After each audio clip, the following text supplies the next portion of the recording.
Nigeria's COVID-19 rollout from the onset has been plagued by controversies and hesitancy. The AstraZeneca vaccines, which the country received through the WHO-backed COVAX initiative, were rejected by some countries, with most even halting the use of the jabs altogether due to health complications witnessed by a handful of recipients. Religious leaders in Nigeria also added to the hesitancy, with some conspiracy theories coming up from them. The primary healthcare agency says they are unperturbed but will continue to work with community and even religious leaders for a smooth rollout. So the issue of vaccine hesitancy is a global phenomenon, right? It's not local to Nigeria, it's all over the world. So it is not surprising that you have different people that are making pronouncements. Some are pronouncing, some religious leaders are saying, yes, it's okay to take the vaccines. Others are saying, oh, it is not okay to take the vaccines. Everything depends on the information that is available to these people, right? Religious leaders also have access to all types of information. It is our responsibility as the scientists, right, to put the information in front of these religious leaders, in front of all Nigerians, so that they are convinced, right? So that they are not only reading and watching all those conspiracy videos, right? But they also have access to information that is more rational. We cannot dismiss their concerns because their concerns are informed by what they've been exposed to, right? It is now important for us to work diligently to make sure that the correct information has been provided.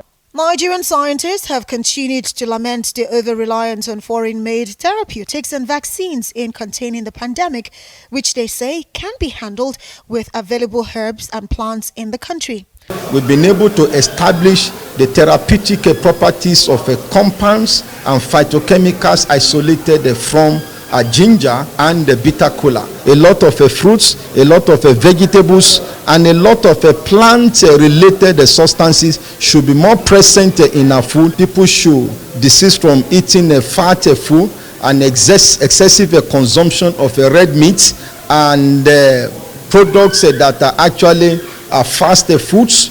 These are agents and food substances of a dietary origin that have been implicated. Responding, the government says work is going on to return the country to the days when Nigeria produced its own medicines and vaccines. The ultimate aim for any government will be to actually have local vaccine production. And this is one thing that I know the government of Nigeria is assiduously working towards, to ensure that we're able to manufacture our vaccines, just like we used to do in the 1960s, right? This takes a lot of technology. It's going to take some time, but we really have to start somewhere. And I'm happy to, point out that we have a collaboration with May and Baker in an entity known as BioVaccines. Because of this collaboration, we're hopeful and optimistic that we'll be able to get vaccine production up and running. Of course, there are other opportunities for us to engage around expanding the scope of our vaccine production. Now, in terms of procurement of the vaccines, one thing that we're doing at the Federal Ministry of Health and working with the Ministry of Finance is to pace our vaccine purchase, right?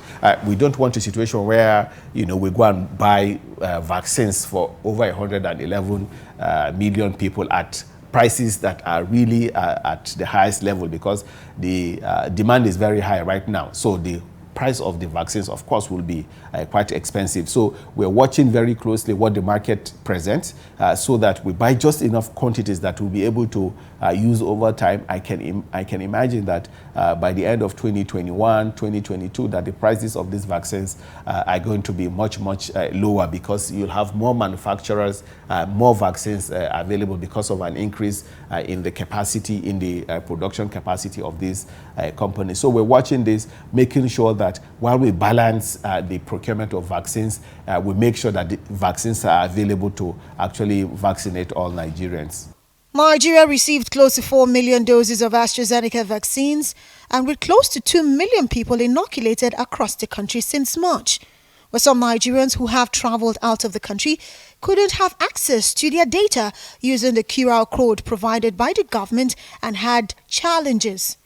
The government says capacity gaps, especially from the rural area, is responsible as the country deals with the teething stage of the nationwide rollout of vaccines. This is a very new system for health workers, for primary healthcare workers, for people who are recorders at the primary healthcare level. So irrespective of whether it is in Abuja, in Lagos or Port Harcourt, even if it is urban or rural, those capacity gaps still exist. We recognize what the challenges are and that we're working together to make sure that these challenges do not spill over to when we have a larger number of Nigerians that we're going to be vaccinating. So in these first phases, there are some, bright spots. We know what the good practices are, but we also know what the potential challenges are. And this is why we're working with the states and the local governments to make sure that we address these challenges. By no stretch of the imagination is it a perfect system.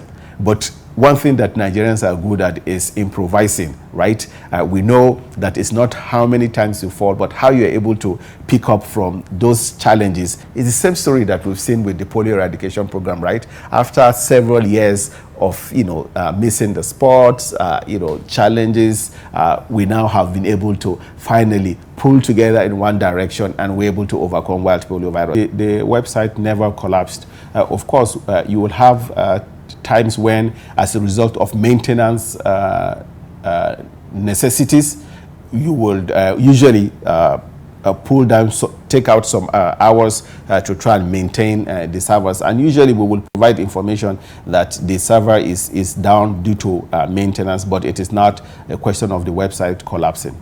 Nigeria is expecting the next batch of vaccines at the end of July, as the country has been assured of 30 million doses of the Johnson & Johnson vaccines. And despite all the negative predictions about how the COVID-19 pandemic was going to affect the African continent due to its weak health systems, countries on the continent, and Nigeria in particular, have been hailed for its handling of the pandemic, as less than 10% of the confirmed cases were fatal. But the need for everyone to play their part in preventing the spread of the virus has been identified to be as important as the therapeutics and vaccines to save all of mankind.